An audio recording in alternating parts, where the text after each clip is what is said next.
Hey there, my name is Jesse. I'm a tutor in Melbourne and I've been doing this for about 11 years now.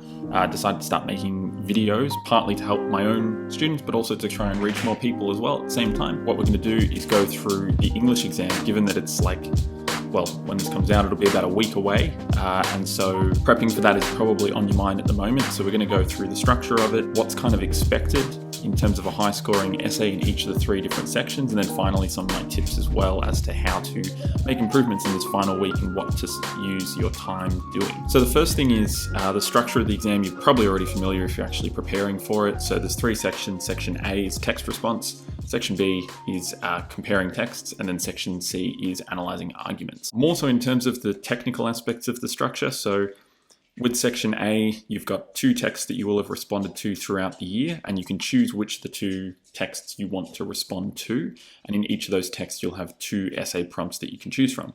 So technically, you have 4 essay prompts that you can choose from, but arguably, I would say to prepare for just one of the 2 texts, choose the one that plays to your strengths, and then just kind of throw the other one in the bin.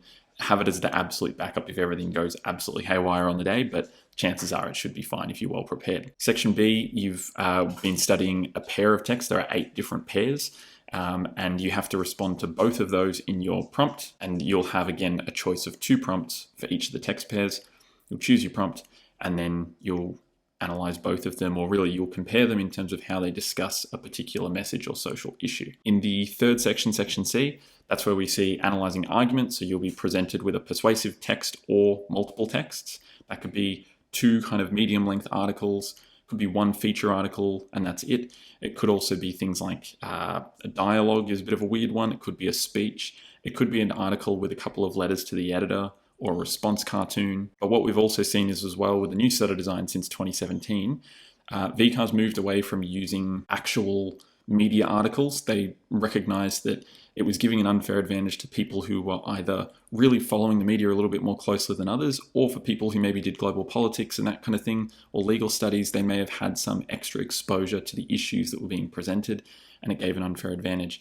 So what they're doing now is they seem to be creating their own fake persuasive articles on very, very niche issues. This is something that I've picked up on coaching all of my students through English over the last few years on this study design. And we can see that they're creating fictional issues. Some of them have been inspired by real world issues, but there's no way you could really predict it.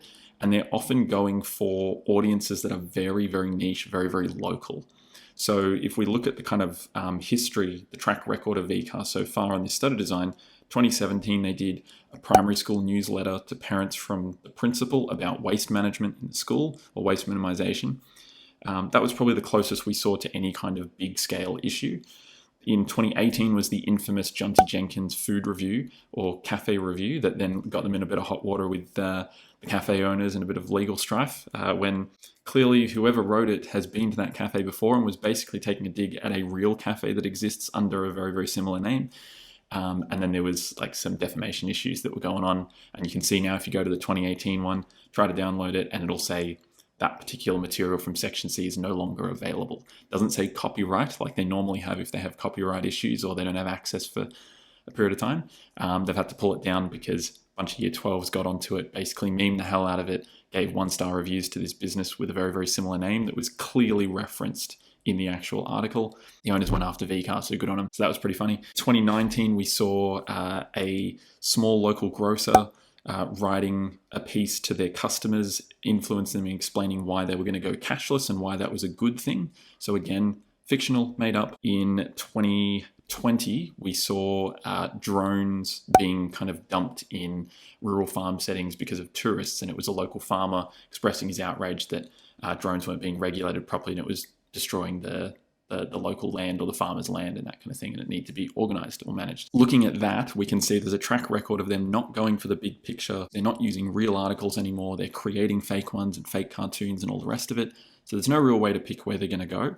But at least if you follow that trend, you know that they're going to go for something very niche. So I would practice, if anything, using things like community newspapers or local blogs that are on very, very niche interests. You'll probably get a little bit more exposure there, and you'll just be a little bit more familiar with that style, as opposed to a feature article in a big media outlet or big newspaper or anything like that. We're just not going to see that this year. So in terms of the purpose of each of the three, I'll come back to the sections in a little bit more detail, but section A, your goal really simply is just to show an insightful understanding and interpretation of your chosen text and the prompt itself, and demonstrate that you can understand how literary techniques and how writing techniques, or in the case of a film techniques, can be used to portray a particular argument or idea, right? And a lot of the time that's going to be your own personal interpretation, so you have to draw on evidence and then explain why that is evidence to support your idea. It's a little bit different to section B. Section B, you're going for comparing two texts about how they go about exploring, is the kind of buzzword that VCAA use, explore a particular theme or idea. But again, the prompts are very vague, and you have to come up with the thesis for it. So you have to show that you can think in a very unique way. You'll be leaving a lot of other interpretations to the side, and that's perfectly normal. But there's an element of creativity in how you actually want to respond to it. And they're usually related to social issues. So things like racism, personal identity and belonging, which is kind of based off of an old study design, like one that I sat back in 2010, these kind of things, social change. So they want to see that you can actually take text forms and then use that to formulate your own interpretations and meaning from it, and understand that things like literary or literature itself can actually influence social change as well. Section C, I've probably already gone into enough detail there, but you're just analyzing argument structure. There is a unique difference to the old study design that I've seen a lot of schools really aren't emphasizing enough, I don't think, and that is that it's about analyzing argument structure now. It's not about analyzing language techniques. Language techniques are still going to be part of your essay, but you don't have to structure all your paragraphs around, inclusive language and appeals to this and appeals to that. That's not at all what you want to go for. You'd get a pretty low scoring essay if you went that way. What you want to do is show that you understand, one, that the author is writing to their specific audience and has tailored their writing to match that niche audience. And then the other thing is that you can acknowledge that they've utilized a variety of strategies in a very specific sequence in order to kind of garner or cultivate that support from their audience as well. The techniques become the evidence to support that interpretation of it. Okay, so if that's all you really needed, then feel free to leave it there. Don't bother watching the rest of it. If you want to go into a little bit more detail, now we're going to break down the three sections in a little bit more detail as to what the essay is actually trying to achieve, and some of the tricks as to how to actually go about planning a response to each of them. So section A, first of all, text response. So again, you've got your choice of your text and your choice of your prompts. You'll often find there's a broad prompt and then a very specific prompt. And usually the very specific one is linked to a quote from the text itself. These are usually a little bit more challenging and require a little bit more familiarity with the text. Doesn't mean that you shouldn't go for it. It'll mean that the majority of the state will probably go for the easy broad one. Neither is going to get you a higher score. There's no strategy in that. Choose the one that plays to your strengths. So if the specific one is about a theme or an idea that you've actually written a lot on and you're very comfortable and you've got a plan already in your head, go for it. If it freaks you out and you don't really know what to do with it, stick with the broad one because you've got a little bit more control as to the direction you're going to take it in. That's the first thing. Your goal in the essay is to demonstrate that you've read the text closely and that you've taken a deeper meaning than the literal interpretation, right? So you've gone beyond the plot, thought about how the characters symbolize particular personality traits and that kind of thing, or how items or objects can be used as symbols and motifs throughout the text. The other thing is as well, you want to have a good understanding of how the characters relate to one another, and drawing parallels between sets of characters is often a very common analysis that you can take in it. If that doesn't apply to your text or you don't think it applies, maybe it doesn't, right? This is just a broad kind of video going through all the different ones. There's 20 different texts in section A. When you're writing the essay, the most important thing is make sure that your answer is directly answering the question.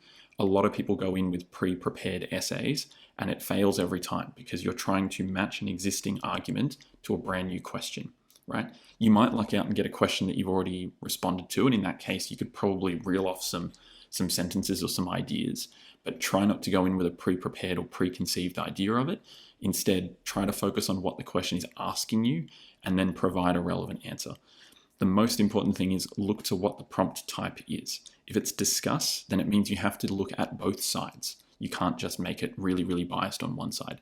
If it's to what extent do you agree, these are probably the trickiest ones in my opinion. These ones you have to agree to some extent, right?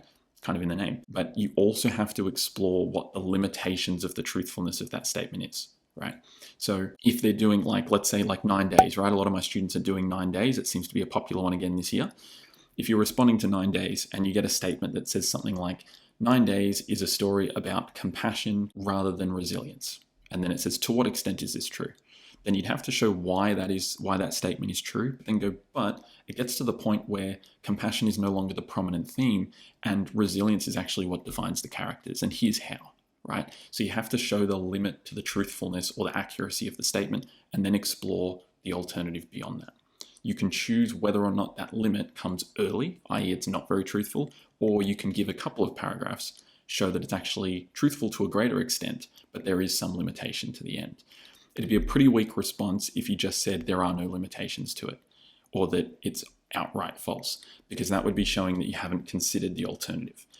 Every single prompt that they give you in all parts of the exam are designed or written in a way so that there are multiple ways to answer it. So there is no right and wrong answer, only a wrong way or a right way to express it. Make sure that you're actually responding to that prompt and not some simpler interpretation or some earlier kind of example that you've seen before. Some other things that you can do to boost the value of your essay are going to be, if there's a historical context to it, then it's worth exploring that as well. So again, calling on 9 days, looking at the war and wartime in Australia is a really, really good one to call on.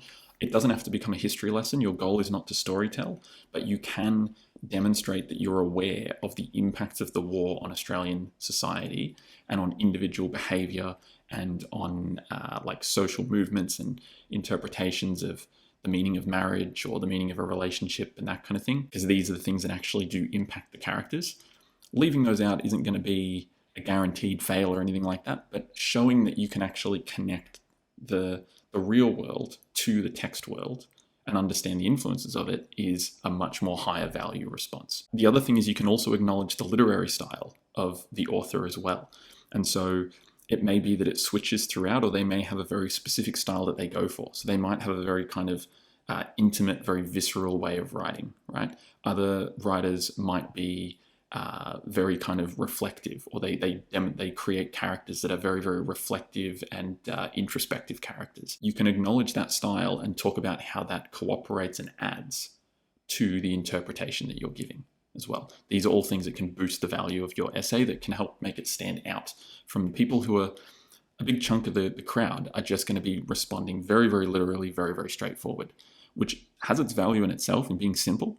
Don't complicate your answers if it's going outside of your own comfort zone.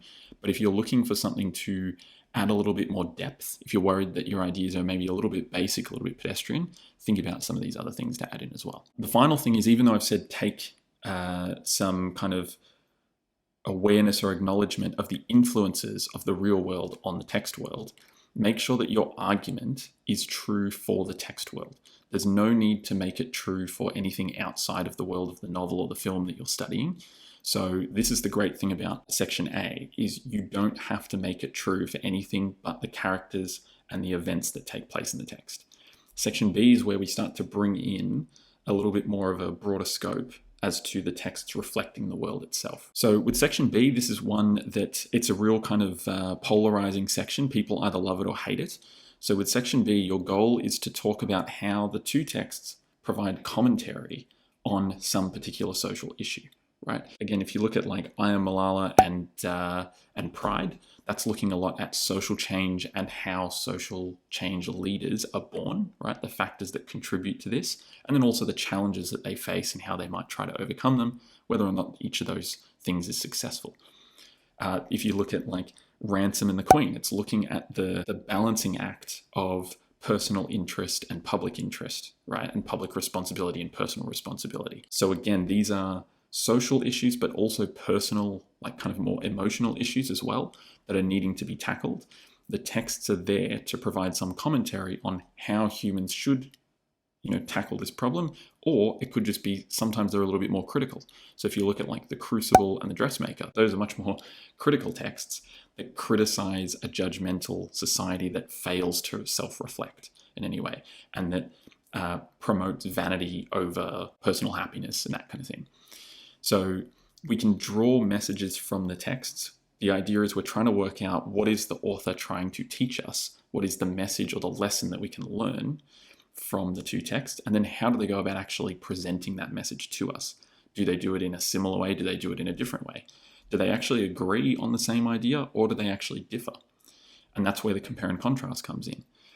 In terms of the contrasting, you don't need to have stark contrasts between them. A lot of people kind of assume, okay, I have to go for complete antagonistic interpretations.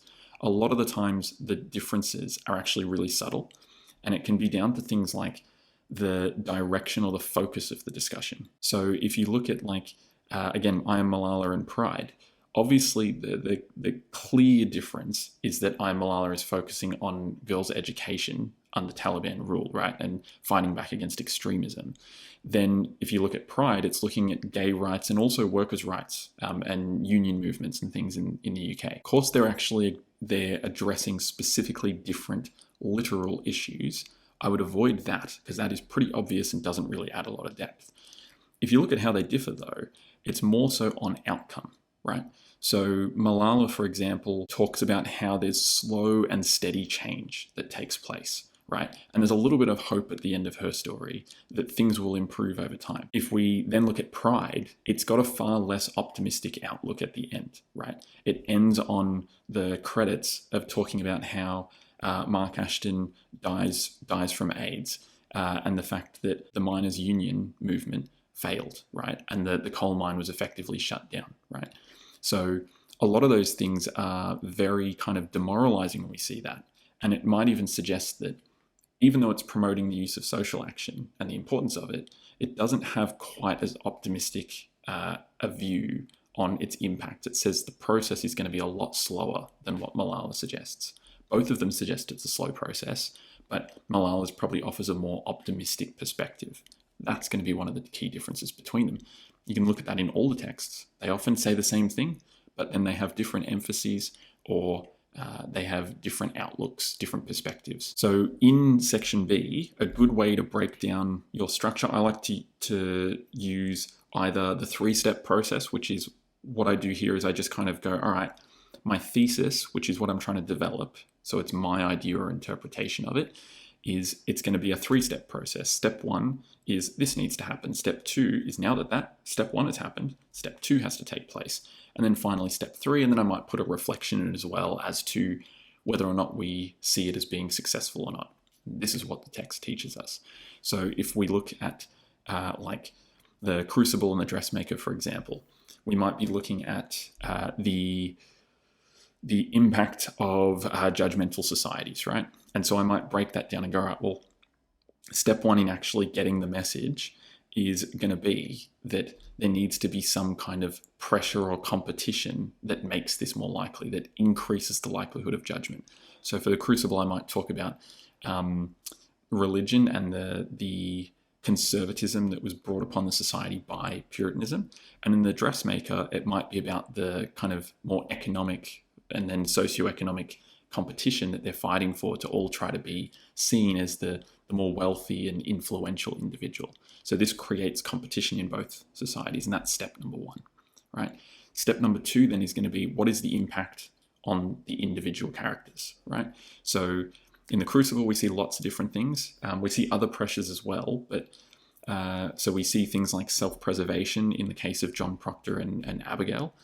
In The Dressmaker, we see other things like vengeance or self-preservation in the case of Elsbeth, trying to hide the realities and that kind of thing.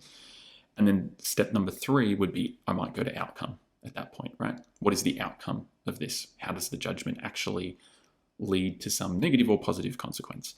In the case of The Crucible, the outcomes are going to be that all is revealed. In other words, the efforts to judge others and keep their own secrets private fails. Everything comes to light. And similarly in The Dressmaker as well, everything comes to light. So they kind of converge on that point. But then other things are that the Crucible is heavily pessimistic about the likelihood of humanity overcoming that judgmental nature, right? There's no suggestion that anything improves. There's no suggestion that the witch trials end imminently. It's more so that just history just plays out and we just get a little window into it. So it might be arguing that judgment is just part of human nature and that it'll pop up from time to time and cause trouble and then disappear and come back again later. For the dressmaker, it's left a little bit more open-ended. And then we see that the judgmental nature of the town and their focus on others rather than themselves comes back to bite them. And then they learn a little bit of humility. We don't really know whether or not they learn it permanently, but at least there's that lesson at the end, right? So that's a little bit more hopeful in terms of outcome. And you can see I've gone for that hopeful versus pessimistic outlook. The second way of creating an argument or organizing an idea for section B is what I would call scope analysis. So you analyze impact on the individual or discussion of the individual behavior, impact or discussion of the group behavior, and then finally the social, right, or societal level one. So you basically zoom out for each of the three, or you can zoom in, right? And then you can find connectedness between it. How do the individual responses impact the group response? How do the group responses impact the societal response in that way, and vice versa? Those are two really, really good ways to kind of break down your argument structure. And then in terms of structure for section B, there's two different ways. So there's probably others as well, but the main two that we can use are the block structure, which is where you dedicate a paragraph to text 1, you dedicate another paragraph to text 2, you dedicate a third and maybe even a fourth to compare and contrast ideas. It's a little bit simpler and maybe a little bit kind of clunky. So it can still work if that kind of fits into your writing and that's what you're comfortable with. But if you're looking for something that's a little bit more complex and maybe offers a little bit more depth, you can then do the integrated structure. And so integrated means that your paragraphs are focused on the 3 steps or the scope analysis, and you can instead kind of flip-flop back and forth between the texts on how they contribute to this message. So then section C, this one's evolved the most, I would say, in the new starter design. So the goal, as I said before, is not to analyze the language too closely, but to analyze the structure of the language and the structure of the argument. You want to break that argument down into 4 to 6 kind of strategies instead. And that's usually when you see a tonal shift or a shift in focus onto some sub-issue.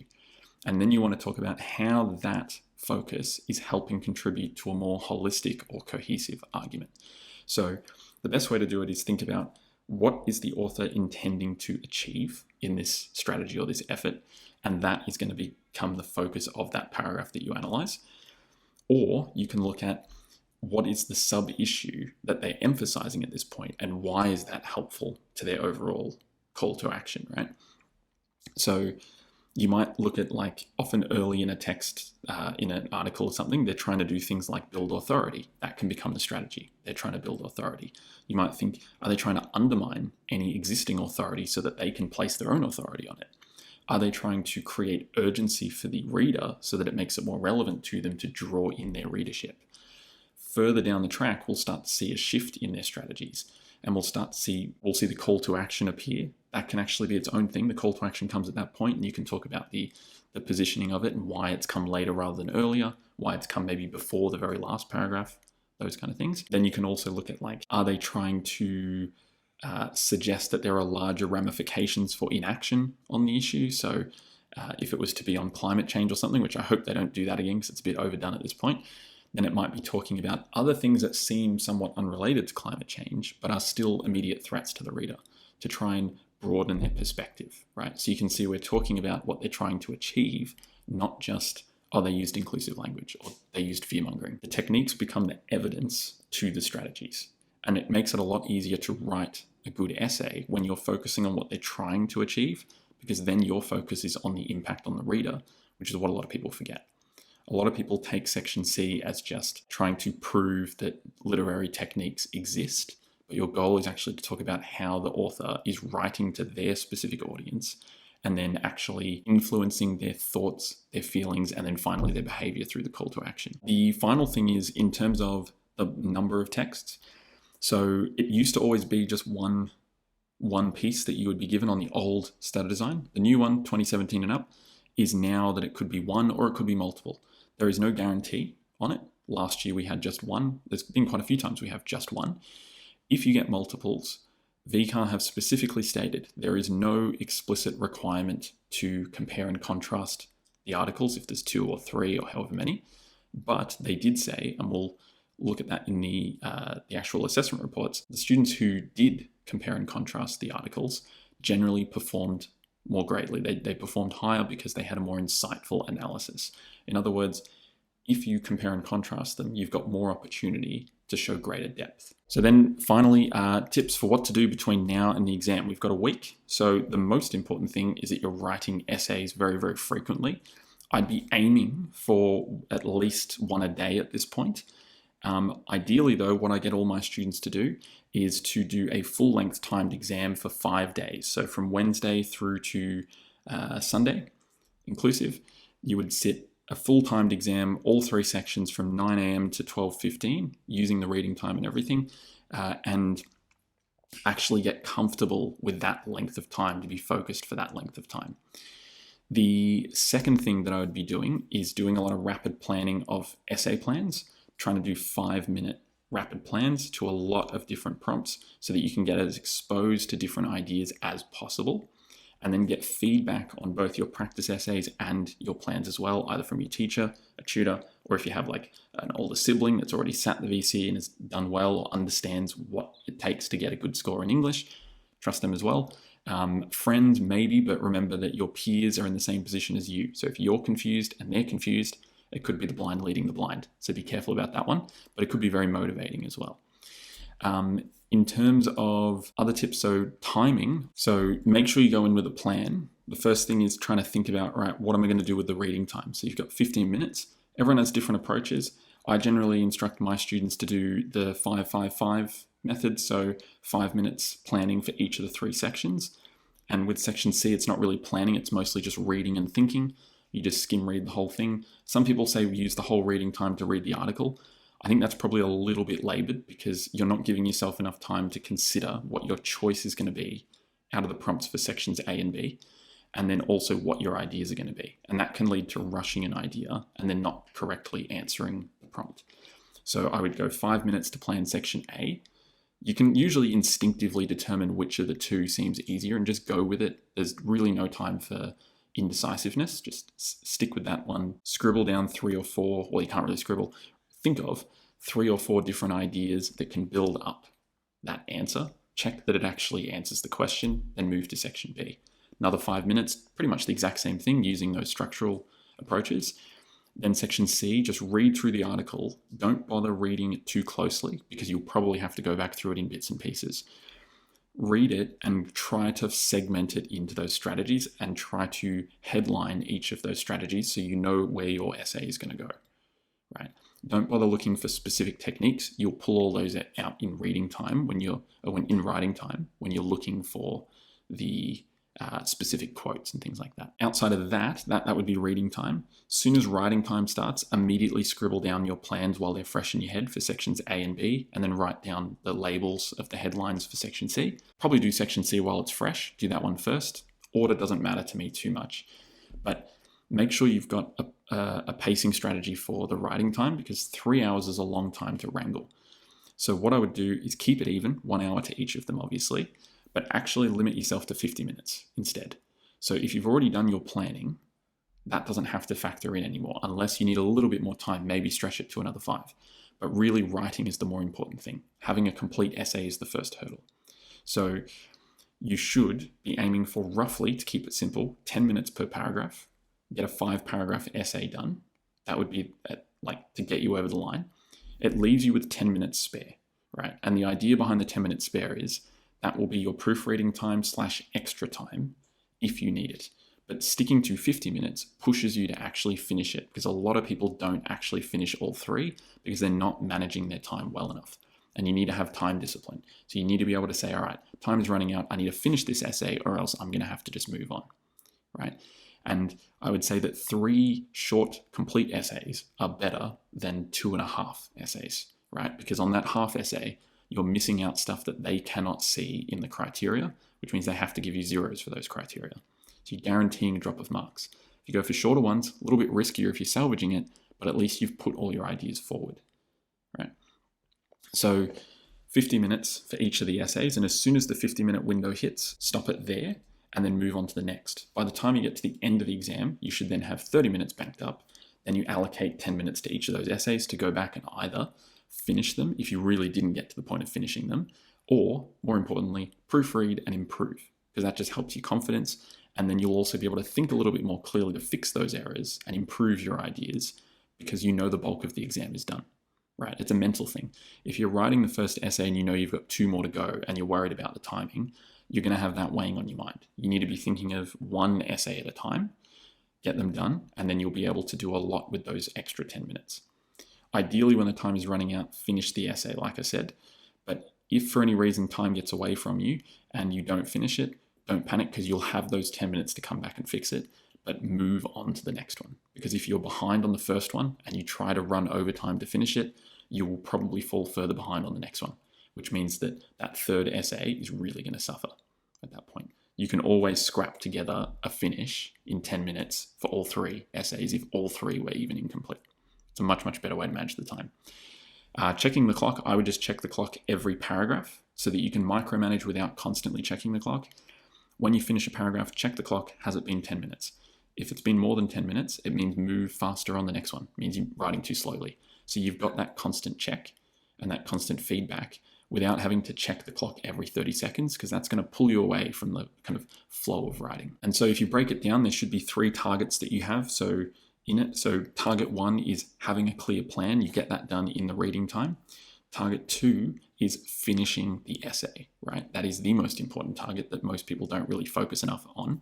Target 3 is then improving that essay, and we treat that as optional. If you run out of time to edit or proofread your essay, that's not a bad thing. Most people don't get that chance.